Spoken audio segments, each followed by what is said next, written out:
પંચમહાલ જિલ્લાના ગોધરામાં એક મહત્વપૂર્ણ સામાજિક અને આરોગ્ય સેવા કાર્યક્રમનું આયોજન કરવામાં આવ્યું છે. ગોધરા પોલીસ હેડક્વાર્ટર ખાતે AK હોસ્પિટલના સહયોગથી મેગા મેડિકલ કેમ્પનું આયોજન કરાયું હતું. આ કેમ્પમાં પોલીસ કર્મચારીઓ તેમના પરિવારજનોને મફત તબીબી તપાસ અને સારવારની સુવિધા પૂરી પાડવામાં આવી હતી.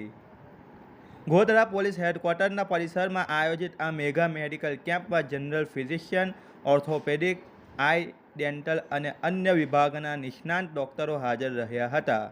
કેમ્પમાં બ્લડ પ્રેશર, બ્લડ શુગર, હાડકાની ઘનતા તપાસ, BMD, આઈ ચેકઅપ અને અન્ય પ્રાથમિક તપાસો મફતમાં કરવામાં આવી હતી. આ કાર્યક્રમમાં પંચમહાલ જિલ્લાના પોલીસ અધિકારીઓની ઉપસ્થિતિ રહી હતી. પોલીસ પરિવાર અને AK હોસ્પિટલના સંયુક્ત પ્રયાસથી આ કેમ્પ સફળ બન્યો હતો. મોટી સંખ્યામાં પોલીસ પરિવારના સભ્યોએ આ કેમ્પનો લાભ લીધો હતો. પોલીસ કર્મચારીઓના આરોગ્ય પ્રત્યે સંવેદનશીલ અભિગમ અને મફત આરોગ્ય સેવા પૂરી પાડવાના ઉદ્દેશ્યથી આ મેગા મેડિકલ કેમ્પનું આયોજન કરાયું હોવાનું જણાવાયું છે.